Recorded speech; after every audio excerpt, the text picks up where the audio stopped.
যখন কোনো মেয়ে রাস্তায় জিন্সের প্যান্ট পরে ঘুরে বেড়ায়, যুবক একা দেখে না, বন্ধু ওই দেখ বন্ধু ওই দেখ। আর যখন এরা এইসব করে এক নজর, বেশি না এক নজর দেখছে আর কি। আর আমার বন্ধু দেখ লুচ্চা কেমন থাকে, দেখ দেখ দেখ দেখ। বোন আগে নিজেকে সংশোধন করে দেন, গোটা যুব সমাজ সংশোধন হয়ে যাবে। নিজে ভালো তো দেশ ভালো, নিজে ভালো তো সব ভালো। নিজে শুধরে যান, যুবকরাও শুধরে যাবে ইনশাআল্লাহ। আল্লাহ মা বোনদেরকে হেদায়েত দান করে পড়া আমিন। সব মা বোন কি এক নাকি? কথা কয় না, সব এক নাকি? শোনেন বোনেরা, আপনাদেরকে বলি, যখন আপনি জিন্সের প্যান্ট পরে বের হন, যুবকের মাঝে যৌন চাহিদা ছাড়া পবিত্র কোনো চাহিদা ভিতরে আসে না। আর যখন একজন মেয়ে বোরকা পরে, হিজাব পরে সুন্দর করে রাস্তা দিয়ে বের হয়, যুবক মনে মনে এটা আমার বউ ভিতরে, এই অনুভূতি আসনা নাই। কিন্তু একজন মেয়ে যখন না অপবিত্র মতো হাঁটে, এই অনুভূতি কি আসে? মা বোনদেরকে বুঝতে হবে। যেই মায়েরা, যেই বোনেরা এখানে এসেছেন, স্পেশালি আমি আমার বোনদেরকে অ্যাড্রেস করে বলতে চাই, ভালো স্বামী যদি পেতে চান, হিজাবি নারী হয়ে যান, বোরকাওয়ালি হয়ে যান, নেকাবি হয়ে যান। ভালো ছেলে খুঁজতে হবে না, সে আপনার দরজায় এসে কড়া নাড়বে। আল্লাহ মা বোনদেরকে বোঝার তৌফিক দান করুন। আজকের প্রোগ্রামে বসতে পেরে আপনারা সবাই খুশি না বেজার? সকলে উচ্চ স্বরে উচ্চ কণ্ঠে পড়েন আলহামদুলিল্লাহ। আজকে যেই পরিমাণ যুবকরা তোমরা আসছো ভাই, মানুষ তো এমনি আমাদেরকে দেখতে পারে না, আবার যদি দেখে যে যুবকরা এত পরিমাণ পাগল, ওর মাথা এমনি গরম, নাস্তিকদের মাথা আরো বেশি গরম। তারা বলে কি রে, আমরা এত সুন্দর কথা বলি, আমাদের কথা কেউ শোনে না কেন রে? বাবুরে তুমি বলো কোরআনের বাহির থেকে, আমরা বলি কোরআনের ভিতর থেকে। That is the difference, that is the difference. Quran থেকে যে কথা বলবে, তার কথা যুবকরা শুনবে ইনশাআল্লাহ। আল্লাহ যুবকদেরকে ইসলামের জন্য কবুল করে নেই। যেই মান্যগণ্য ব্যক্তিরা আজকে এসেছেন, আল্লাহ সবাইকে কোরআনের খাদেম হিসেবে কবুল করে নেই। যে আলোচক বৃন্দরা আলোচনা করেছেন, আল্লাহ সবাইকে কোরআনের প্রচারক হিসেবে কবুল করে নেই। সবাই দুটো হাত তুলেন, রেজ ইউর হ্যান্ড। লিল্লাহি তাকবীর। হায় রে আওয়াজ রে, এই তো মরার আওয়াজ রে বা। লিল্লাহি তাকবীর। আল কোরআনের আলো, আল হাদিসের আলো। কোরআন আছে যেখানে, আলেম ওলামা যেখানে, আলেম ওলামা নাই যেখানে। হাত থাকবে উপরে, উপরে থাকবে হাত। বলেন হুজুর। নীলফামারীর মানুষ, রেজ ইউর সাউন্ড প্লিজ। হুজুর। যেহেতু চলে এসেছি আজকে, আমি নিয়ত করছি যতক্ষণ পর্যন্ত আপনি মোনাজাত না করবেন, আমি বাসায় ফিরে যাব না। এইদিকে আওয়াজ হয় নাই। আমি বাসায় ফিরে যাব না ইনশাআল্লাহ। ওকে, ডাউন ইউর হ্যান্ড। ওকে ওকে, মাশাআল্লাহ। যুবক ভাইরা, আজকে ওয়াজ হবে তো ইনশাআল্লাহ। তোমাদেরকে আমি তাফসীর করার পূর্বে ছোট্ট একটা সাজেশন দিতে চাই, ছোট্ট একটা নসিহত পেশ করতে চাই ইনশাআল্লাহ। জীবনে সুখী হতে চাও কে কে? সবাই চান তো ইনশাআল্লাহ? সুখী মানুষ হতে চান তো? আচ্ছা, সুখী মানুষ যদি হতে চান, আজকে আপনাদের জন্য একটা ইনস্ট্রাকশন দিয়ে যাই। মানিয়ে নিতে পারে যে, মেনে নিতে পারে যে, সুখী হয় সে। যদি জীবনে সুখী হতে চান, মানিয়ে নেওয়ার অভ্যেসটা গড়ে নেবেন। রাজি আছেন ইনশাআল্লাহ? আমি 5 মিনিট কথা বলছি, কেন আওয়াজ হবে না? যুবকরা আওয়াজ হবে না। একদম কান খাড়া করে, হৃদয়ের কান দিয়ে প্রত্যেককে আমার কথাগুলো অবজার্ভ করে শুনবেন, ঠিক আছে ইনশাআল্লাহ? যারা মেনে নিতে পারে, যাদের মাঝে মানিয়ে নেওয়ার গুণটা আছে, তাদেরকে আল্লাহ তাআলা 2টি নিয়ামত দান করেন। জোরে বলেন, কয়টি নিয়ামত? নীলফামারীর মানুষ আওয়াজ দিয়ে বলতে হবে, কয়টি নিয়ামত? যারা মানিয়ে নিতে পারে, যারা মেনে নিতে পারে সব কিছু, আল্লাহ তাদের পুরো জীবনটাকে নিজেই সুখময় করে দেয়। সুবহানাল্লাহ পড়ে। সুখী করার মালিক কে? পরীক্ষা নেওয়ার মালিক কে? যখন আপনি মানতে পারেন, মানিয়ে নিতে পারেন, তখন আপনি অনেক বড় একটা মহৎ গুণের পরিচয় দিচ্ছেন, ঠিক কিনা? দেখেন, আমার সঙ্গে উত্তর করেন, দুনিয়াতে আপনি যা কিছু পাইছেন, প্রিয় মানুষ, প্রিয় বস্তু, প্রিয় জিনিস, whatever you have in your life, সব কিছু আপনাকে দিয়েছে একজন, তিনি কে?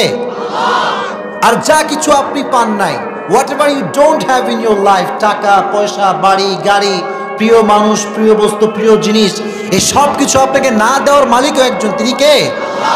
সো আপনি পাওয়া কিংবা না পাওয়া প্রত্যেকটি অবস্থায় যখন এই কথা বলবেন, মেনে নিলাম, মানিয়ে নিলাম, আলহামদুলিল্লাহ, আপনি সেই কাতারে সামিল হয়ে গেলেন যেই কাতারের লোক সর্বাবস্থায় আল্লাহর উপরে ভরসা করে। আর আল্লাহ তাআলা বলছেন, ওয়া ইয়াতাওয়াক্কাল আলাল্লাহি ফাহুয়া হাসবু, whoever trusts in Allah, Allah is sufficient for him। যে ব্যক্তি আল্লাহর উপরে ভরসা করবে, আল্লাহ একাই তার জন্য যথেষ্ট হয়ে যাবে। সুবহানাল্লাহ পড়ে। You have to put your trust on your Lord। রবকে ভরসা করতে হবে। এজন্য পাওয়া কিংবা না পাওয়া, দুঃখ কিংবা কষ্টে আমরা এটাই বলবো, আল্লাহ যদি দিয়ে খুশি হয় কষ্ট, বান্দা হিসেবে কষ্ট পেয়ে আমরা সুখী, আলহামদুলিল্লাহ পড়েন। এজন্য মেনে নেবেন। রাজি আছেন তো ইনশাআল্লাহ? এবার আসো যুবকদের কথা বলি। মনে করছো তুমি এখন বিয়ে করছো, কি করছো? এখন বিয়ের পরে দেখো বউ এখন খ্যাত, বউটা কি? এতে কিছু বোঝাই না, আনরোমান্টিক, খ্যাত।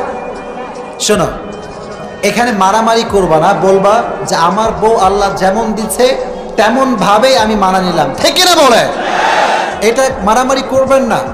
বাবা একটু শাসন করে বেশি, বাবাকে আপনি তেমন করে মানিয়ে নেন। মা একটু, কিছু কিছু মা আছে দেখবেন পেটের কথা রাখতে পারে না। কথা ঠিক কিনা বললেন না যে ভাই? বন্ধুর বন্ধু আছে, দেওয়ালের কান আছে, তোমার মায়ের তোমার বাপ আছে। খালি একখান কথা বইলে দেখো, মা এটা সিক্রেট কথা, মা কাউরে বলিস না, মা তুমি খালি ঘর থেকে বের হইতে দেরি, এই খবরটা তোমার বাপের কানে ডেলিভারি হতে দেরি হবে না। এজন্য যে যেমন তারে তেমন করে মানায় নিব। রাজি আছেন ইনশাআল্লাহ? শোনেন, একটা মেসেজ ড্রপ করি। প্রিয় মানুষের অনেক দোষ, আপন মানুষের অনেক দোষ, অনেক অতীত খারাপ, ডাজন্ট ম্যাটার। আপন মানুষ যা আপনার সঙ্গে আছে, জীবিত আছে, আপনাকে একা রেখে কবরে চলে যায় নাই, এটা আপনার জন্য সবচেয়ে সৌভাগ্যের বড় বিষয়। এজন্য যে আছে আপনার সঙ্গে, যেভাবে আছে, যেমন ভাবে আছে, মানিয়ে নেবেন। দুটো হাত তুলে বলেন ইনশাআল্লাহ। তাহলে এক নাম্বার, যে মানায় নিতে পারে তার জীবনে সুখ দান করে একজন, তিনি কে? দিস ইজ দ্য ফার্স্ট নিয়ামত। দ্বিতীয় নাম্বার নিয়ামত হচ্ছে যে মানতে পারে, মানিয়ে নিতে পারে, তাকে আল্লাহ এত দেয়, এত দেয়, এত দেয়, এত দেয় যে সে কল্পনাই করতে পারে না। সুবহানাল্লাহ। ওয়ালা সাউফা ইউতিকা রাব্বুকা ফাতারদা। If you can put your trust in your Lord in every single situation, indeed and verily your Lord will give you something that will definitely make yourself happy। সুবহানাল্লাহ পড়ে। তুমি যদি তোমার রবের উপর ভরসা করতে পারো, মানতে পারো, মানিয়ে নিতে পারো, তোমার রব তোমাকে অচিরে এমন কিছু দিবে, তোমার পুরো জীবনটাকে আল্লাহ তাআলা দিয়ে দিয়ে সুখময় করে দিবে। এজন্য প্রিয় ভাইরা, আজ থেকে বলেন, হুজুর, নিয়ত করেন, শেষ কথা শেষ, বলেন হুজুর, জীবনে যা কিছু ঘটবে কোনো দিনও অভিযোগ রাখবো না। আমি বলবো, আওয়াজ নাই রে ভাই, বলেন না, আমি বলবো, আল্লাহ তুমি যা চেয়েছো তাই হয়েছে, যদি এটা ভালো হয় আলহামদুলিল্লাহ, যদি এটা খারাপ হয় আমি বিশ্বাস করি এর মধ্যেও আমার জন্য কল্যাণ নিহিত রয়েছে। অতএব আমি মন ছোট করব না। আল্লাহ বোঝার তৌফিক দান করুক, পড়া আমিন। আল্লাহ সমস্ত যুবককে মানিয়ে নেওয়ার অভ্যেসটা দান করুক, পড়া আমিন। আপনাকে ডাক্তার করছেন, আমি ভাই, অনেকে আমার লেখালেখি করে প্রিয় ভাইরা, যে আসিফ হুজুর মাঝে মাঝে যুবকদেরকে নিয়ে একটু বেশি বলে। আমি বলি আপনি ভুল বলছেন, মাঝে মাঝে না, আমি সব সময় বলি, আমি সব সময় বলি। আর এটা আজকে বলছি, the matter is not like that. আমার দেহে যতদিন পর্যন্ত এক ফোঁটা রক্ত থাকবে, যতক্ষণ পর্যন্ত আমার শ্বাস প্রবাহিত হবে, ততক্ষণ পর্যন্ত আমি যুবকদেরকে নিয়ে কথা বলেই মরবো ইনশাআল্লাহ। কারণ এদের সঙ্গে আমি কানেক্ট করতে পারি। এদের সঙ্গে আমার কানেক্টটা মুখের নয়, এদের সঙ্গে আমার কানেকশনটা হার্টের। এটা আমার হার্টের কানেকশন।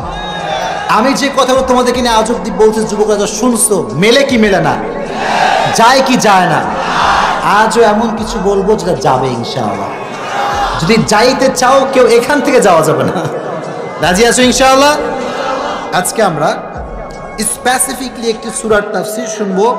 সূরাটার নাম হচ্ছে সূরাতু আলে ইমরান। সূরাটার নাম কি? সূরাটার যে চ্যাপ্টার, এটা হচ্ছে মাদানী চ্যাপ্টার। চ্যাপ্টারটার নাম কি? মাদানী। সূরাটির আয়াত সংখ্যা হচ্ছে 133। যুবক ভাইরা মুখস্থ করেন আয়াত সংখ্যা কত? মাশাআল্লাহ। তো সূরাটার নাম কি? আলে ইমরান। বল, সূরাটার নাম কি? মাক্কি না মাদানী? আয়াত সংখ্যা কত? মাশাআল্লাহ। আল্লাহ তাআলা এই আয়াতের ভিতরে আমাদের ডেস্টিনেশন ঠিক করে দিয়েছেন, আমাদের অ্যাপ্রোচ ঠিক করেছেন যে আমরা যাব কোন দিকে। আচ্ছা বলুন তো, আমরা কি অ্যাজ এ মুসলিম বামে যাব না ডানে যাব? আওয়াজ নাই যুবকরা, বামে না ডানে? Will go to the right track, will not go to the left track. আমাদের মুসলমান হিসেবে আমাদের পন্থা হচ্ছে ডান পন্থা, মুসলমান বাম পন্থা হতে পারে না। তাহলে আমরা বামপন্থী না, আমরা ডানপন্থী। রাজি আছেন তো ইনশাআল্লাহ? ডানে গেলে পাবেন দুটি জিনিস। আওয়াজ দিয়ে বলেন কয়টি জিনিস? 1 নাম্বার ক্ষমা, 2 নাম্বার আল্লাহর জান্নাত। সুবহানাল্লাহ। আল্লাহ বলছেন ওয়াসারিউ ইলা মাগফিরাতিন মির রাব্বিকুম ওয়া জান্নাতিন আরদুহাস সামাওয়াতু ওয়াল আরদু উইদ্দাত লিল মুত্তাকিন। আল্লাহ বলছেন তোমরা ক্ষমার দিকে দৌড়াও আর এমন একটা জান্নাতের দিকে দৌড়াও যেই জান্নাতের প্রশস্ততা আকাশ আর জমিন বিস্তৃত করে দিয়েছে একজন, তিনি কে? আকাশ আর জমিন বিস্তৃত এই জান্নাতের ওসারতার প্রশস্ততা। জান্নাত কি ছোট না বড়? ছোট না বড়? আর আল্লাহর যে ক্ষমা পাওয়া, এটা হচ্ছে পৃথিবীর সবচেয়ে সহজ কাজ। সুবহানাল্লাহ পড়লেন না ভাইরে? মানুষের কাছে দোষ করলে ক্ষমা পাওয়া যায় না। মানুষ হচ্ছে এতটা নাফরমান, এতটা বেঈমান, একটু দোষ করে যদি ক্ষমা চাইতে যান কাটা গায়ে লবণের আঘাত মারবে। আর রবের কাছে দোষ করেন, অন্যায় করেন, আল্লাহ ভুল করছি আল্লাহ বলতে দেরি, আল্লাহ গুনাহটা মাফ করে তওবা কবুল করতে দেরি হয় না। সুবহানাল্লাহ। He is the most merciful, the most gracious, the most kindful. সবচাইতে দয়াময়, সবচাইতে মায়াময় একজন, তিনি কে? এজন্য গুনাহ যখন করবেন ক্ষমার দিকে দৌড়াবেন। রাজি আছেন ইনশাআল্লাহ?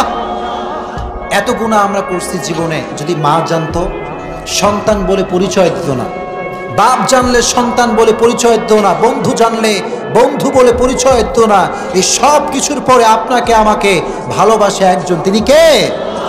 পৃথিবী না জানুক আমি তো জানি, আমি কি পাপ করেছি হায়, ঠিক কিনা? আমার পাপের করলে বিচার, বাঁচার আমার নাই উপায়।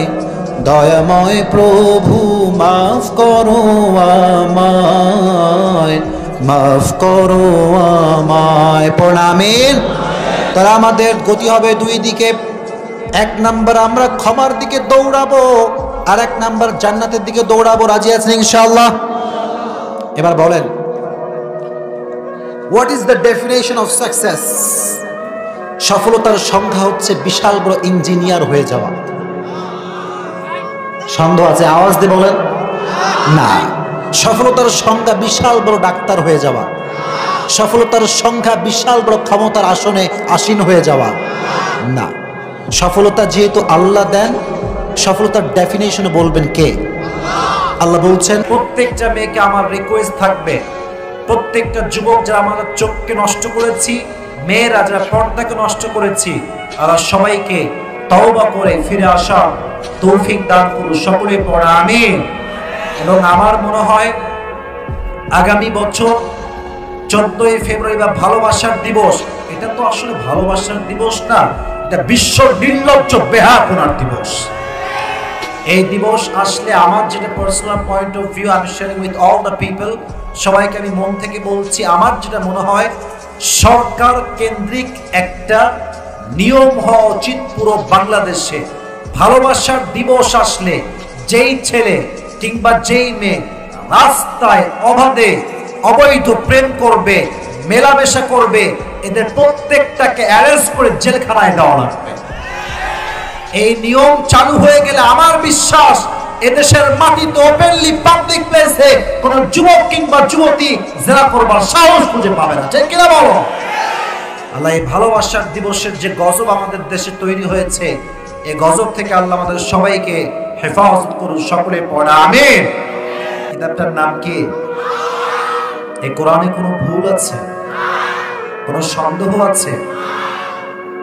আচ্ছা বলেন তো, কোরআনটা কেউ যদি পড়ে, কেউ মানে, বোঝে and then apply করে, নিজের জীবনকে কোরআন অনুযায়ী গড়ে, তার ভাগ্যের চাকা কি বন্ধ হয়ে যাবে না খুলে যাবে?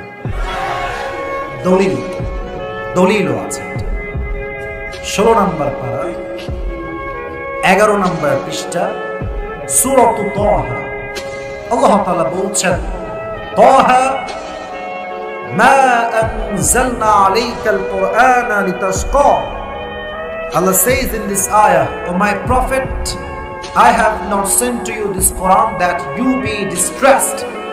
নবী হে, কোরআনটা এই জন্য নাজিল করি নাই যে আপনার কপালটা পুড়ে যাবে, কোরআনটা এই জন্য নাজিল করি নাই যে আপনার ভাগ্যের চাকা বন্ধ হয়ে যাবে, বরং কোরআনটা যেই পড়বে, যেই মানবে, তার ভাগ্যের চাকা আল্লাহ তাআলা নিজের হাতেই খুলে দিবে। সুবহানাল্লাহ পড়বেন না আপনারা সবাই?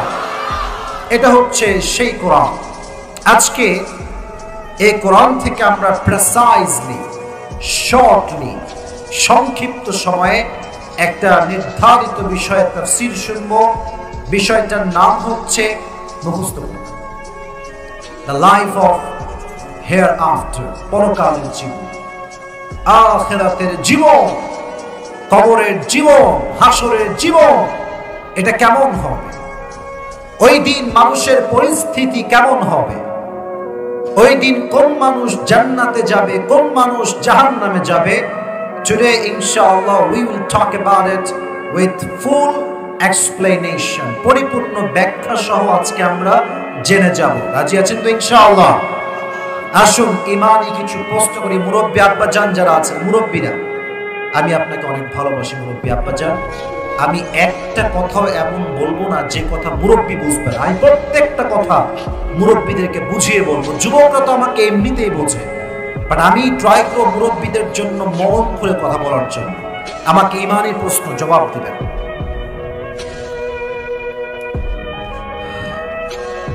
পরকালের জীবন যা আছে, কবরের জীবন যা আছে, একদিন যে মরতে হবে। আবার পেছনে কথা বলে থাপ্পড় দিয়ে দাঁত ফেলা দরকার, পেছনে যে উল্টাপাল্টা করতেছে। এদের 5 বার আমি ওয়ার্নিং দিলাম। এটা কি আপনারা ফালতু প্রোগ্রাম পাইছেন নাকি? প্রত্যেকটা মানুষ এখানে চাতক পাখির মতো কথা শুনছে, ঠিক কিনা বলো যুবক ভাই? মানে মাছের বাজার পাইছে পেছনে। এইটা ধরেন তো কে? এইটা এতগুলো মানুষ কত সুন্দর মনোযোগ দিয়ে আছে, ওর পেছনে মাছের বাজারের মতো কথা বলতেছে। কত বড় সাহস এইটা! কমিটি বিন্দু কোথায়? আশ্চর্য কথা। 5 বার ওয়ার্নিং দেওয়া লাগে। নওগাঁর মানুষ তো আমরা সবাই ভদ্র ঘরের সন্তান, আমরা ঠিক কিনা বলেন? নওগাঁর বদনাম করছে বারবার, পেছন থেকে কথা বলে। মেজাজটা ঠিক রাখেন ভাই। আমি তো ভালোবাসার মানুষ, আমি ধমক দিতে একদম পছন্দ করি না। বিশ্বাস করেন, যখন ওয়াজের মাঝ থেকে কথা বলে পেছন থেকে, মেজাজটা বিগড়ে যায়।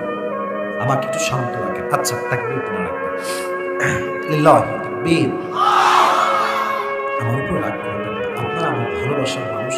আমি চাই না আপনারা কেউ বিরক্ত হন। ওখানে কথা বললে আমার কথা খারাপ হবে, আমার কথা খারাপ হলে আপনারা ওয়াজ শুনে শান্তি পাবেন না। আপনাকে এটা চান না? আপনাকে অশান্তি চান না শান্তি চান? আচ্ছা, আমরা শুরু থেকে আবার শুরু করছি। পরকালের জীবন যা আছে, এটা আমরা সবাই বিশ্বাস করি কি করি না? কবরে যাওয়ার পরে আমাদের সবাইকে যে আল্লাহর কাঠগড়ায় দাঁড়াতে হবে, এটা আমরা সকলেই বিশ্বাস করি কি করি না? করি।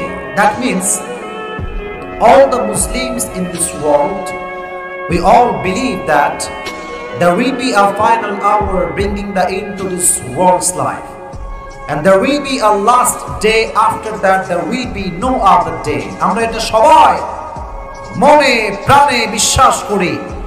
একটা ঘন্টা আমার জীবনে এমন ভাবে আসবে, যেই ঘন্টাই হবে আমার জীবনের শেষ ঘন্টা, যেই ঘন্টাই হবে আমার জীবনের সর্বশেষ ঘন্টা, যেই ঘন্টাই হবে আমার জীবনের সর্বশেষ ক্ষণ।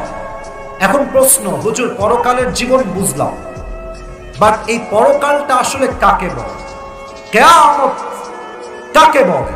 ব্যাখ্যাটা একটু বুঝবেন। আমি ভূমিকাতে আছি, একটু পরে আমি ব্যাখ্যায় যাচ্ছি, ভূমিকায় আছি। আগে বোঝাই কিয়ামত কাকে বলে। কিয়ামত হচ্ছে সেই দিন when Allah subhanahu wa ta'ala will resurrect all the creatures, যেই দিন আল্লাহ তাআলা প্রত্যেকটা নওগাঁর মানুষকে, মহাদেবপুরের মানুষকে, নওগাঁর নিয়ামতপুরের মানুষকে, নওগাঁর প্রত্যেকটা মানুষকে আল্লাহ তাআলা একটা বিশাল লম্বা মাঠে একত্রিত করবে। নওগাঁর মানুষ নয়, গোটা বিশ্বে প্রত্যেকটা মানুষকে এক কাতারে দাঁড় করাবে একজন, তিনি কে? And Allah subhanahu wa ta'ala will ask everyone about their faith and iman. আল্লাহ প্রত্যেকটা মানুষকে তার ঈমান এবং আমল সম্পর্কে জিজ্ঞেস করবে। এটাই হচ্ছে কিয়ামতের দিবস। শুরু করছি আমি আমার ওয়াজ একদম মূল জায়গা থেকে।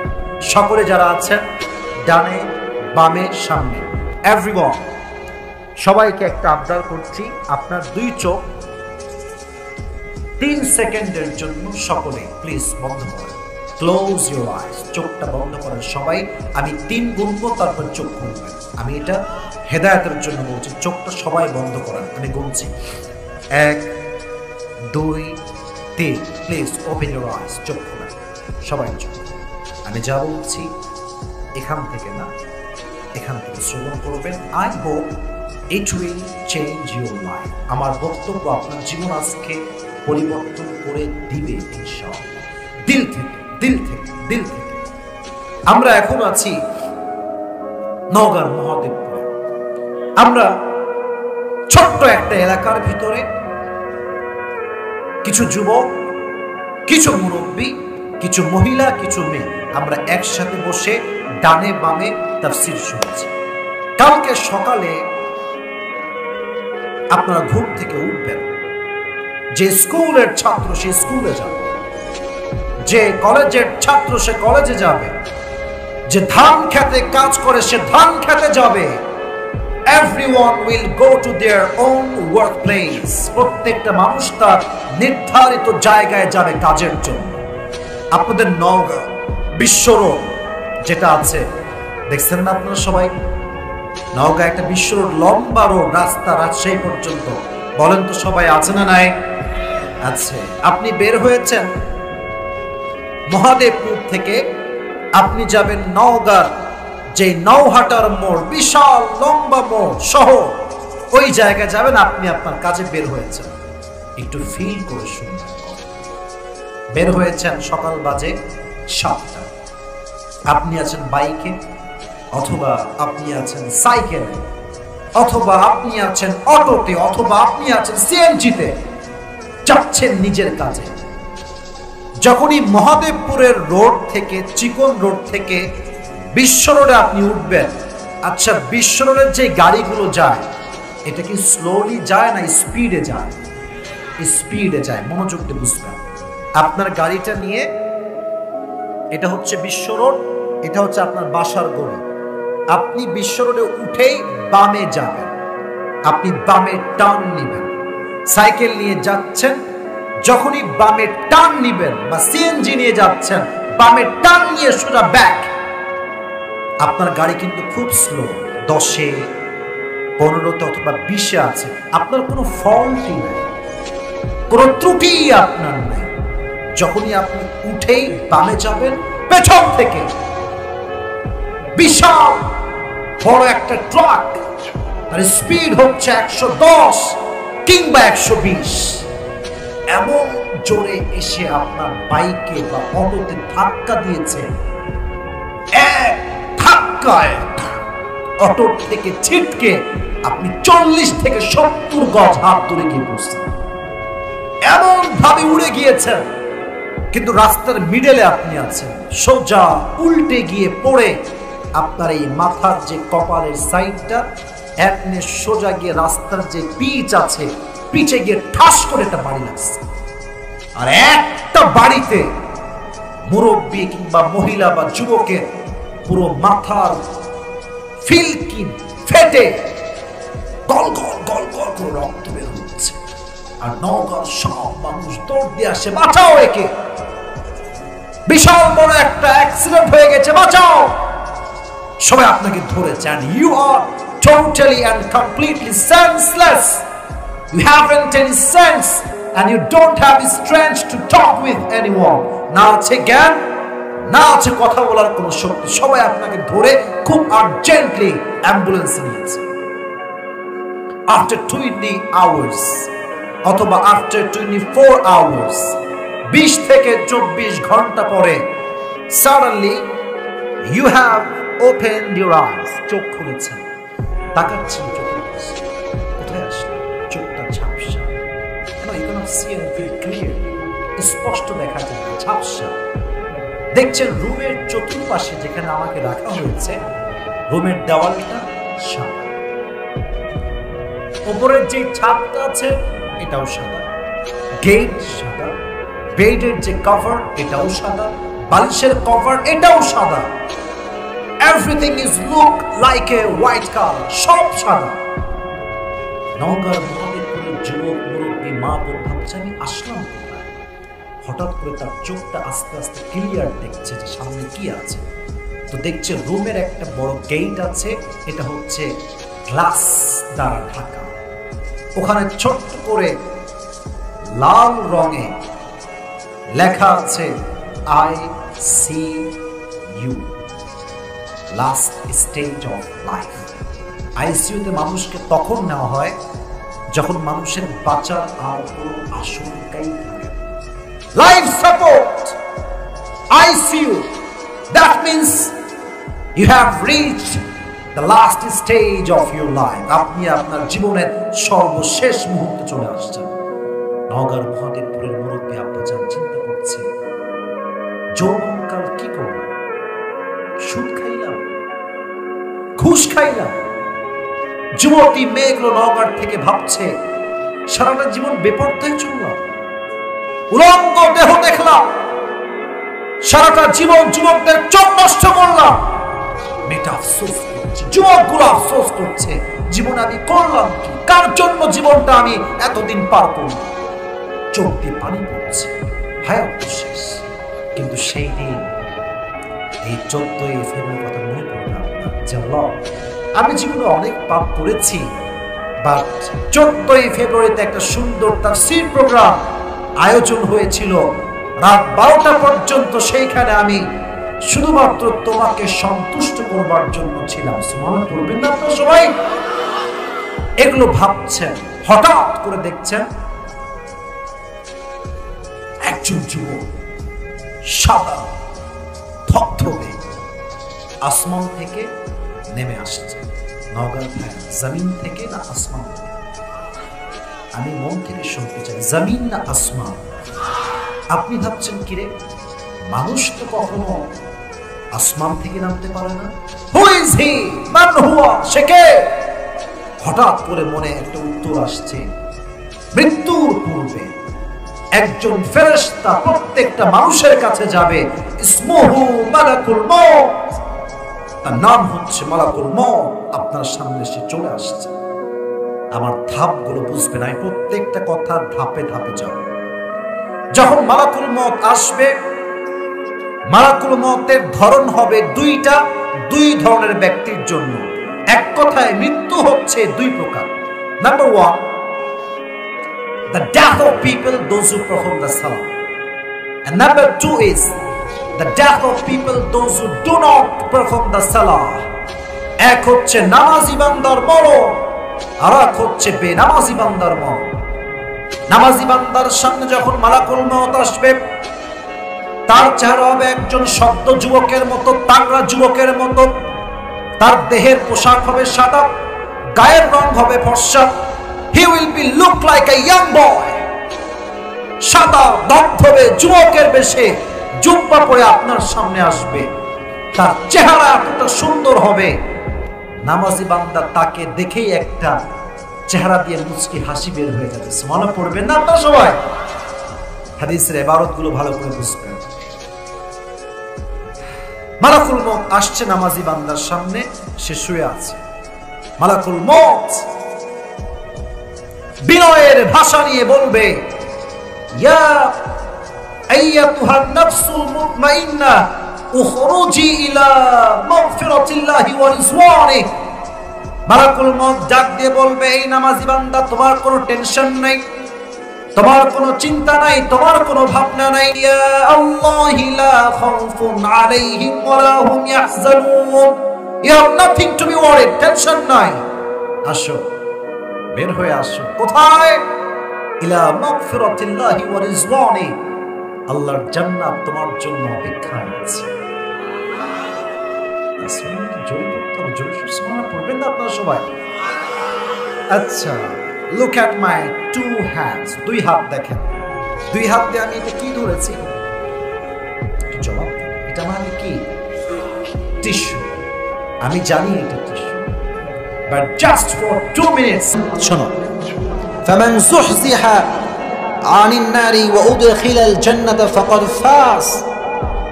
সফল কারা? আল্লাহ তাআলা বলছেন, those who gain the paradise they are gain the ultimate success in their life। যারা জান্নাত পেয়েছে তাদের মতো সফল ব্যক্তি আর কেউ হতে পারে না।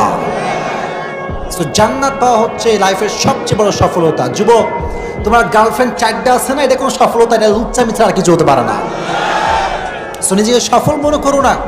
সফল তো হবা তখন, জান্নাত পাবা যখন। আচ্ছা বলেন, আমরা যারা এসেছি, আমরা খ্রিস্টান, হিন্দু না মুসলমান? গর্বের সঙ্গে বলতে পারলেন না? আমরা কি? আমরা কি মুসলমান হিসেবে আমাদের কি আসলে জাহান্নাম পাওয়ার কথা না জান্নাত পাওয়ার কথা?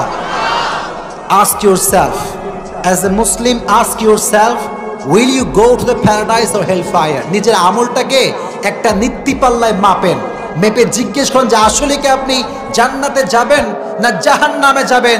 আপনার মন বলবে আপনি জাহান্নামে যাবেন। আওয়াজ দিয়ে বলেন ঠিক কিনা? এত গুনাহ জীবনে করেছি আমরা, পুরো জীবনটা গুনাহ দ্বারা ভরপুর হয়ে গিয়েছে। এজন্য আজ থেকে যদি জান্নাত পেতে চান, গুনাহের আশেপাশে যাবেন না। কে কে রাজি আছে? দুটো হাত তুলে আল্লাহকে দেখায় দেন। পারা যাবে ইনশাআল্লাহ। আল্লাহ কবুল করে পড়ুন, আমিন। এই জান্নাত সবাই পাবে না। এই জান্নাত কাদের জন্য আল্লাহ রেখেছেন? আল্লাহ বলছেন, উইদ্দাত লিল মুত্তাকিন। এই জান্নাত পাবে সে আল্লাহর ভয় আছে যার হৃদয়। কার ভয়? উইদ্দাত লিল মুত্তাকিন। মুত্তাকিন শব্দটা নির্গত হয়েছে তাকওয়া থেকে। তাকওয়া মানে ফিয়ার অফ লর্ড, একজনের ভয়। তিনি কে? এই আল্লাহর ভয় বাংলাদেশে নাই বলে যেখানে সেখানে সুদ খাওয়া হয়, যেখানে সেখানে ঘুষের ব্যবসা করা হয়। ঘুষ মনে হয় বাংলাদেশে নাই? রন্দে রন্দে ঘুষ। টেবিলের নিচেও ঘুষ, টেবিলের উপরেও ঘুষ, টেবিলের ভেতরেও ঘুষ।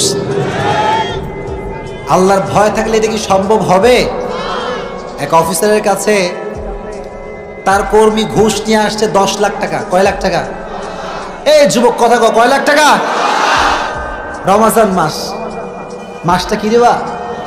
মাসটার নাম কি? অফিসার খেপা, বেরোক। রমজান মাস হাত দিয়ে ঘুষ নেওয়া যায়? পবিত্র মাস, সোজা টেবিলে ঢুকায় দে। যা, কোথায় ঢুকায় দে? আচ্ছা কোন টেবিলে ঢুকাইছে? কেউ দেখে নাই, কেউ শোনে নাই, দেখছে কে? এই কথাটা শুনছে কে? আল্লাহর ভয় থাকলে কেউ দুর্নীতি করতে পারবে না, বাংলার মাটিতে কেউ ঘুষ খেতে পারবে না। জজ সাহেব, কথা কি বোঝা যায়? বোঝা যায়? জজ সাহেব আদালতে বিচার করতে বসেছেন। জজ যখন বসে, সামনে থাকে দুই পক্ষ। জোরে বলেন কয় পক্ষ? উকিলও থাকে কয়টা? দুইটা। এক পাশে একটা, আর এক পাশে আর একটা। জজ সাহেব বলছে, আপনাদের উকিলরা এক একজন করে দাঁড়ান, আপনাদের মুয়াক্কাল যে আসলে নিরপরাধ দলিল পেশ করেন। প্রথম উকিল দাঁড়ায়, অনেকগুলো দলিল দিয়েছে, আমার মুয়াক্কাল কোনো দোষ করে না, এই দলিল, এই দলিল, সেই দলিল। বসে গেছে। জজ সাহেব বলছেন, সেকেন্ড যারা আছেন দাঁড়ান। বলতেছে, আপনার দলিল পেশ করেন। কি আপনার মুয়াক্কাল যে একদম নিরপরাধ, নির্দোষ, দলিল কোথায়? উকিল সাহেব কয়, তো শালা আসলে একটা বাটপার। মুয়াক্কালটা আসলে কি? বাটপার। এ আসলে নিরপরাধ নয়। তো উকিল সাহেব বলতেছে মহামান্য আদালত, আমার লোক যে আসনির অপরাধ কোনো দোষ করে নাই, যদি এটা বুঝতে চান আপনার টেবিলের উপরে অমুক ফাইলটা খুলে দেখেন, দলিল পেয়ে যাবেন। জজ কয় তাই নাকি, দলিল পেয়ে যাব? জজ সাহেব সুন্দর করে ফাইলটা নিয়ে অমুক পৃষ্ঠা খুলছে, খুলেই দেখে 10,000 টাকা। কিরে ভাই কয় হাজার টাকা? জজ সাহেব খুব মুচকি হাসি, মাশাআল্লাহ অসাধারণ দলিল পেশ করেছেন এবং যথাযথ যুক্তিসঙ্গত দলিল হয়েছে, আমি আপনার আসামির পক্ষেই রায় দিব, তবে বেশি না, এরকম দলিল আর 4টা হলেই হবে, 4টা হলেই হবে। আগে ছিল 10,000, আরো দিলাম 4 10, মোট হলো কত? 50,000 দিয়ে যান, মাল নিয়ে যান। এই দুর্নীতি আছে না নাই? অন্যায় আছে না নাই? আল্লাহর ভয় যার ভিতরে থাকবে সে কখনো ঘুষ প্রকাশ্যে খাইতে পারবে না, গোপনে মনে হয় খাবে না। এজন্য যুবক ভাইরা জান্নাত যদি পেতে চান আল্লাহর ভয় নিয়ে চলবেন আওয়াজ নাই যে আপনাদের ভিতরে ভাই, তো জোরে বলেন ইনশাআল্লাহ। মুড অফ না অন? অফ হলে আমি শেষ করে দিই, দোয়া করে দিই, শুনবেন তো ইনশাআল্লাহ। তাকওয়ার 2টা ডেফিনেশন বলছি। কয়টা ডেফিনেশন? 1 নাম্বার, তাকওয়ার ডেফিনেশন হচ্ছে হারাম থেকে বাঁচবো, হালালকে গ্রহণ করব। বলেন, হারাম থেকে বাঁচবো, হালালকে গ্রহণ করব। রাজি আছেন ইনশাআল্লাহ? বাংলাদেশে হালালের সঙ্গে হারামের যে মিক্সিংটা, এটা বাংলাদেশে মনে হয় নাই। আচ্ছা বলো তো যুবকরা, বিয়েটা হালাল না হারাম? তোমরা মরে গেলে যে হালাল না হারাম? এখনকার বিয়েতে ডিজে গান ছাড়া বিয়ে হয় না। ছি ছি ছি ছি ছি ছি ছি। শুধু কি ডিজে গান? মেয়েটা একেবারে শাড়ি টাড়ি পরে নিজেরা একদম বিলীন করে, যার ইচ্ছা আসো সেলফি তুলো। নাই? আছে না নাই? আচ্ছা এটা বাদ দিলাম, এটা বাদ। কিছু কিছু স্বামী নিজের বইয়ের সঙ্গে প্রোফাইল পিকচারও শেয়ার মারে, আছে না নাই? এই যে তোমরা যারা আছে কইতেছো, তোমার বড় ডেঞ্জারাস ভাই। এরা কমেন্ট করে কি নাইস গো ভাবি, ওটা অ্যামেজিং পিকচার গো ভাবি। আরে স্বামী কতটা আবুল আর মগলা, হাবলা লাগে থ্যাংক ইউ ভাইয়া, থ্যাংক ইউ। ছি ছি ছি। এই বউটা কি আপনার জন্য ছোট নিয়ামত না বড় নিয়ামত? আপনাকে একটা বিশাল ডায়মন্ড আমি দিলাম, ডায়মন্ডটা আপনি রাস্তায় হেঁটে নিয়ে বেড়াবেন হাতে হাতে নাকি? বউটারে দেখায়, बोले क्या बार भाई क्या हुआ, ये सब आप क्यों कर रहे हैं? बोले हुजूर क्या हक नहीं है, हक हक हक। এলাকা অবশ্যই একটা হক আছে না হুজুর, এই হক যে আদায় করবে সে কনফার্ম জাহান্নামে যাবে, বুঝতে হবে। তাকওয়া যার হৃদয়ে থাকবে সে হারামের আশেপাশেও যেতে পারবে। তাহলে তাকওয়া মানে হচ্ছে হারাম থেকে বাঁচবো, হালালকে গ্রহণ করবো। আজ আছে ইনশাআল্লাহ। আর সেকেন্ড ডেফিনেশন, কেউ দেখে না, কেউ শোনে না, দেখে একজন, তিনি কে? তুমি যখন ঘরের গেটটা লাগায় দাও, জানালা লকড, দরজা লকড, সব এভরিথিং ইজ লকড। তুমি যখন মোবাইল ফোনটা নিয়ে পর্নোগ্রাফি দেখো যুবক, খোদা কি কসম তোমার কেউ না দেখলেও দেখে কে? যদি এই ভয়টা তোমার হৃদয়ে ডেভেলপ হয়ে যায় যে আল্লাহ আমার দেখতেছে, কোনোদিন বাজে মেয়ের ছবি তোমার দ্বারা দেখা সম্ভব হতে পারে না। আর টিকটক আছে না নাই? টিকটকে কি আসলে বেশি ভালো ভিডিও না খারাপ ভিডিও বেশি ভাই? যারা টিকটক ইউজ করেন একেবারে অ্যাডিক্টেড, তাদের জন্য বলবো যে ইসলামিক কোনো প্রকার আইডি ছাড়া আপনার অন্য কোনো আইডিতে ফলো দেওয়া থাকবে না, ঠিক আছে ইনশাআল্লাহ?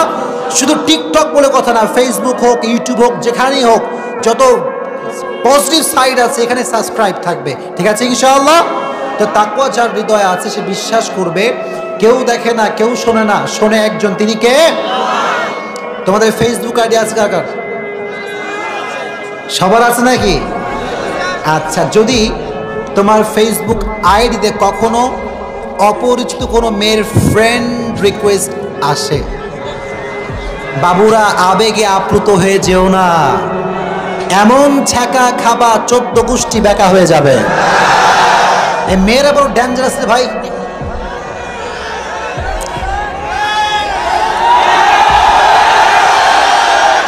না না, সব মেয়ে না, আমার ফাঁসা দিও না।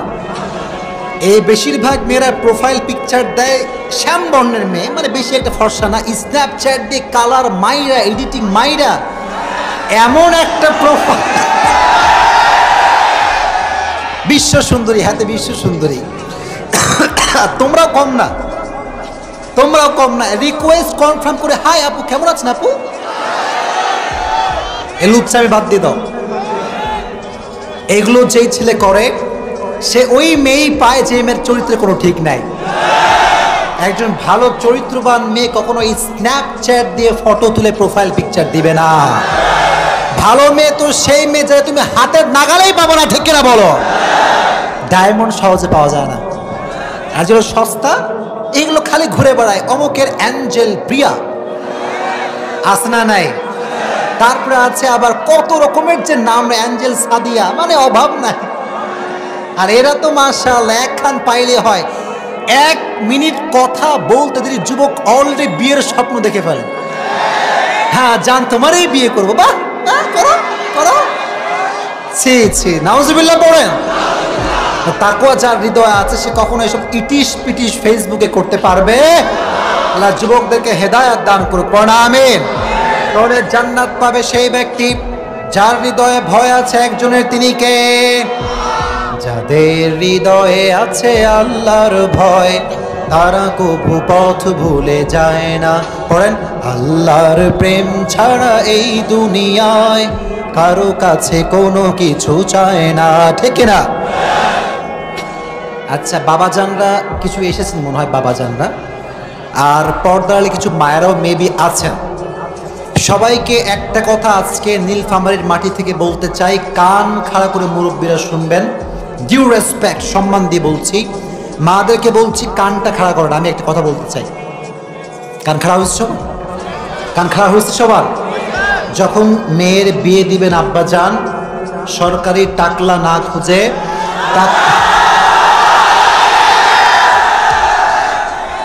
যেই ছেলের হৃদয়ে আল্লাহর ভয় আছে চোখ বন্ধ করে বিয়ে দিয়ে দেন। সরকারি টাকলা যে খারাপ হবে আমি এটা বলবো না, তবে আমি এটা বলতে পারি যে 15 বছরের মেয়ের সঙ্গে 45 বছরের বুড়া কখনো যায় না। সেই মেয়ে R15 বাইকে চড়তে পারে, ডুপ্লেক্স ট্রিপ্লেক্স বাসায় থাকতে পারে, আইফোনও ইউজ করতে পারে, শোক কোথাও খুঁজে পাবে না। Maturity is very important. আপনার সঙ্গে আমার যায় না, আপনার বিয়ে করলে কি আমি সুখ পাবো ভাই? ম্যাচুরিটি লাগবে। কোথায় সেই বাপ বয়সের বুইড়া?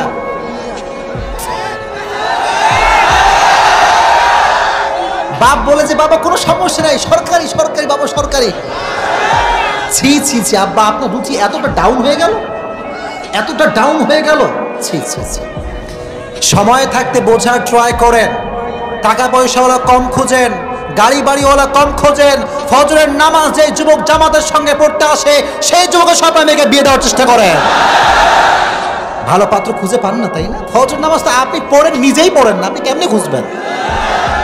ফজরের নামাজ যে যুবক জামাতের সঙ্গে পড়ে উজু করে ঠান্ডার সময়, খোদার কসম, আল্লাহর কসম, তার মতো চরিত্রবান যুবক আর কেউ হতে পারে না। তার ভেতরে আল্লাহর ভয় আছে, আল্লাহর ভয় আছে। তোমরা কম সুবিধা না বাবা, মানে ঠিক বলে কাঁপাই ফেলতেছো। আর তোমরা যে আবার আটা সুন্দর ছাড়া বিয়ে করতে চাও না, এই যে এবার আর ঠিক কয় না, এ কও মানে একটু আটা লাগাইলে यार इससे ज्यादा खूबसूरत नहीं हो सकता ये। আব্বা জান, যদি আমাকে সন্তান হিসেবে আমার মুখ দেখতে চাও, যদি আমাকে জীবিত দেখতে চাও, এই মেয়েরা ছাড়া। হ্যাঁ বিয়েটা হয়, তবে খেলা জমে বাসর রাতে মুখ ধোয়ার পরে। কি হয় কি হয় না? যুবক, আটা ময়দা দেখে বিয়ে করো না, রিয়েল ফেস দেখবা, ফেস টু ফেস মিটিং। যদি তোমার সন্দেহ হয় আটা মাখছে, বলবা একটু হাত দিয়ে ডলা মারেন তো, বলবেন আচ্ছা এটা লজিক আছে, লজিক আছে বাবা, লজিক আছে। আমি বলি, যেই মেয়েটাকে আপনি বিয়ে করছেন সুন্দরী ফর্সা ভেবে, সে মেয়ে যদি পরবর্তী সময় শ্যাম বর্ণের হয়, এটা একটা প্রতারণা ছাড়া কিছু হবে না। কারণ যুবকের ভালোবাসার যে লেভেলটা এটা হাই ছিল, এটা যখন দেখবে যে আসলে তো ফর্সা না রে বাবু রে, তখন এটা অটোমেটিক্যালি লো হয়ে যাবে। তো বোনকে বলতে চাই, বোন যদি ভালোবাসা সঠিকটা পেতে চান, বিয়ের পূর্বে রিয়েল ফেস দেখায় বিয়ে করেন। যে যুবক বিয়ের আগে পছন্দ করবে, বিয়ের পরে আপনাকে ভালোবাসবে। আর বাটপাড়ি করে বিয়ে করবেন, বাসরটা তো ভালো হতে পারে, তারপর থেকে অত্যাচার শুরু হয়ে যাবে। তবে আটা ময়দা যে মাখবেন না তা না, অবশ্যই মেকআপ করবেন, সাজবেন, নিজেকে সুন্দর রাখবেন, তবে এটা আউট অফ লিমিটেশন যেন না হয়ে যায়। যুবকের চোখ যেন নষ্ট না হয়ে যায়, যুবকের চরিত্র যেন নষ্ট না হয়ে যায়। আল্লাহ বোনদেরকে বোঝার তৌফিক দান করুক, পড়না আমিন। আব্বাদেরকে বললাম, মাদেরকে বললাম, মেয়ে বিয়ে দিলে সরকারি টাকলা নয়, চরিত্রবান ছেলেদেরকে বিয়ে দিবেন। আর যুবকদেরকে বললাম, বিয়ে করার সময় আসল সুন্দরী বিয়ে করবা, আটা সুন্দরী বিয়ে করবা না। রাজি আছো ইনশাআল্লাহ? তাহলে বিয়ের ক্ষেত্রে একটা গুণ দেখবেন, গুণটার নাম হচ্ছে তাকওয়া। গুণটার নাম কি? তাহলে প্রিয় ভাই, আমি যে বলছিলাম, কথা কি বোঝা যায়? পয়েন্টগুলো কি বোঝা যায়? তাকওয়া আছে যার, জান্নাত আছে তার। সুবহানাল্লাহ পড়ে। তবে এই মুত্তাকি বান্দার 5টি গুণ রয়েছে। ভাবেন যে এটা কোনো টিস্যু নয়, এটা কি আমি বুঝাচ্ছি? নামাজি বান্দা যেই হবে, তার রূহকে কবজ করবার জন্য আল্লাহ তাআলা জান্নাত থেকে মালাকুল মউতকে দিয়ে একটা লাল রেশমি রুমালের কাপড় দুনিয়াতেই জান্নাত থেকে পাঠিয়ে দিবে। সুবহানাল্লাহ পড়বেন না আপনারা? কাফাম মিন নাফারিল জান্নাহ ওয়া হানুত মিন হানুতিল জান্নাহ। কত সুন্দর মৃত্যু হবে নামাজি বান্দা।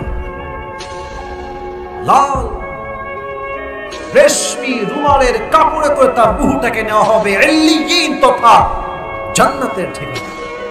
This is the death of people those who perform the salah. এটা হচ্ছে নামাজি বান্দা। এবার বেনামাজিরা শুনুন। এখানে অনেক যুবক আসছে, আমি সো সরি, আমি যা বলি সত্য বলি, মিথ্যা আমি বলি না। এখানে অনেক যুবক আছে এরকম, যারা আজকে এশার নামাজ না পড়েই ওয়াজ শুনতে আসছে। এশার নামাজ না পড়েই ওয়াজ শুনতে আসছে। আর একটা ছোট্ট কথা অ্যাড করি, রাগ করছেন? আমার কথা শুনিলে রাগ করছেন আপনারা? আবার এখানে অনেক যুবক এমনও আছে যারা এখান থেকে ফিরে যাবে রাতে, ফজরের নামাজটা পুরো সপ্তাহে ও একদিন মসজিদে আসে জুমার দিনে। আর কেমনে আসে জানেন? লুঙ্গি বাঁধতে বাঁধতে কোনো মতে আসে। ইমাম সাহেব যখনই আল্লাহু আকবার দিয়েছে, তখনও সে হাত বাঁধে না। হাত বেঁধেছে, সানা শেষ, ফাতিহা শেষ, কিরাত শেষ, আল্লাহু আকবার দিয়ে রুকুতে যাবে, ওই সময় কোনো মতে দৌড় দিয়ে এসে নেমে গেল। ইমাম সাহেব সালাম ফিরাবে কি, তার আগে লুঙ্গি তুলে আবার দৌড়। কথা ঠিক কিনা বলেন যুবক ভাইরা আমার? এরকম অনেক এখানে আছেন। একটু ওয়াজগুলো আজকে মনোযোগ দিয়ে শুনবেন। যদি আপনি এরকম মানুষ হন, আপনার মৃত্যু কেমন হবে? আপনার সামনে যখন মালাকুল মউত দাঁড়াবে, তার দেহের রং হবে নীল, পোশাক হবে কালো, তার পা থাকবে জমিনে হে তথা মাথা থাকবে আকাশ বরাবর, বিশাল লম্বা দেহ। এত ভয়ঙ্কর চেহারা দেখে মুরব্বী যুবক দেহে একটা কম্পন তৈরি হয়ে যাবে, থরথর থরথর করবে। তার রূহটা একবার ডানে, একবার বামে, আর একবার পেছনে বারবার পালাতে চাইবে। মালাকুল মউত বলবে, স্টপ, থেমে যা, যাবি কোথায় তুই আজকে? ইয়া আইয়াতুহান নাফসুল খাবিসা উখরুজি ইলা গাযাবিল্লাহ, বের হয়ে আয়, আল্লাহর গজবের দিকে বের হয়ে আয়। তবুও তার রূহটা বের হয়, ডানে বামে পেছনে বারবার পালাতে চাইবে। আমার বাম হাত দেখে, মালাকুল মউত তার বাম হাত দিয়ে বেনামাজি যুবক, বেনামাজি মুরব্বী, বেনামাজি মহিলা তার রূহের দিকে এমন জোরে একটা থাবা মারবে, তার রূহকে এমনি ধরে টেনে হিচড়ে বের করবে। হাদিসে এসেছে, হুজুর আমার পাশে বসে আছে, রেফারেন্স ছাড়া কথা বলছি না, কথা বলবো হাদিস থেকে। হাদিসে আসছে, বেনামাজি রূহ যখন কবজ করা হবে, একটা জীবিত ছাগলকে যাবেহ না করে তার চামড়া কেউ যদি টেনে হিচড়ে ছিঁড়ে ফেলে চাকু দিয়ে, ব্লেড দিয়ে, ছাগলটার যে পরিমাণ কষ্ট হয় তার চাইতে কমসে কম 70 গুণ বেশি কষ্ট দিয়ে বেনামাজি যুবক, মুরব্বী, মহিলা উল্টাকে কবজ করা 70 গুণ বেশি কষ্ট। বলেন তো যারা বেনামাজি আছে এখানে, সবাই বলেন, নামাজি বেনামাজি সবাই বলেন, আমরা কি কষ্ট কখনোই মৃত্যুর ব্যাপারে সহ্য করতে পারবো? বুঝিনি, পারবো পারবো পারবো পারবো। রূহ যখন কবজ হয়ে যাবে, then the life of hereafter will start now. এই তো পরকালের জীবনটা শুরু হয়ে গেল। আচ্ছা বলেন তো কবরে যাওয়ার পরে প্রশ্ন হবে কয়টা? আপনার কথা বলেন না কেন? আমি সবাইকে বলি কয়টা হবে? 3টা। বাট বেসিক্যালি যেই বান্দা 3টা উত্তর করতে পারবে তার জন্য প্রশ্ন 3টা নয়, তার জন্য প্রশ্ন হবে 4টা। বলেন সবাই কয়টা? 1 নাম্বার প্রশ্ন, তোমার রব্বুক, হু ইজ ইউর লর্ড, তোমার রব কে? সবাই শাহাদাত আঙ্গুলি উত্তোলন করে বলেন রব কে? আল্লাহ আমার রব, আল্লাহ আমার রব।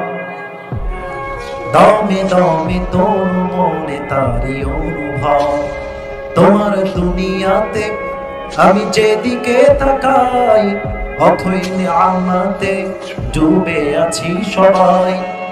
পাখালির কণ্ঠে শুনি তাসবিহ কর রব, তাসবিহ কর রব। পড়েন আল্লাহ আমার রব, এই রবই আমার সব। দমে দমে তনু মনে তারি অনুভব। রবকে প্রথম প্রশ্ন শেষ। খুবই কমন কথা, বাট আমাকে বলতে হবে টু রিমাইন্ড ইউ, স্মরণ করাচ্ছি কবরের কথা। 2 মান নবিয়্যু আতারিফু হাযা রাজুল, do you know who is he? Do you know this person? চেনো এই ব্যক্তিকে কে? যার মুখে দাঁড়িয়ে আছে আজকে মুরব্বী আব্বাজান, যুবক ভাই, নবীকে ভালোবাসে, সে বলবে তুমি কারে চেনা?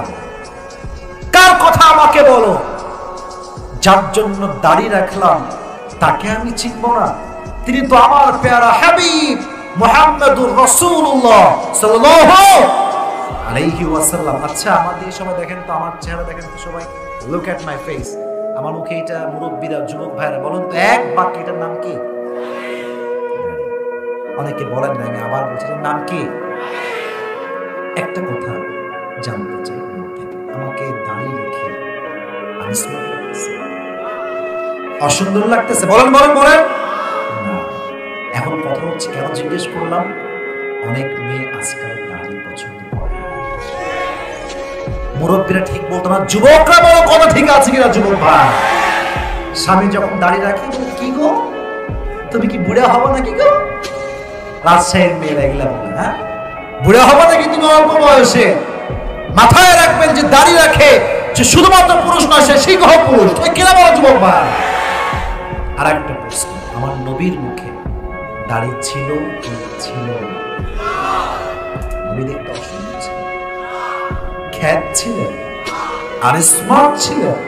আমি তো এক বাক্যে বীর পুরুষের মতো বলি, আমার নবীর মতো হ্যান্ডসাম, সুদর্শন, ড্যাশিং লোক, এত সুন্দর সুশ্রী যুবক আল্লাহর আকাশের নিচে জমিনের উপরে দ্বিতীয়টা আর কেউ হতে পারে না। সুবহানাল্লাহ বলেন সবাই।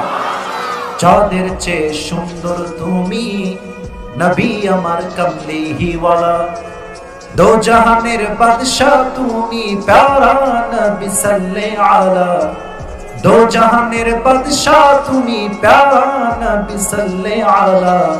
যাদের চেয়ে সুন্দর তুমি নবী আমার কামলিহি ওয়ালা। স্মরণ করবেন না আপনারা সবাই? সবচেয়ে স্মার্ট পুরুষ। তবে হ্যাঁ,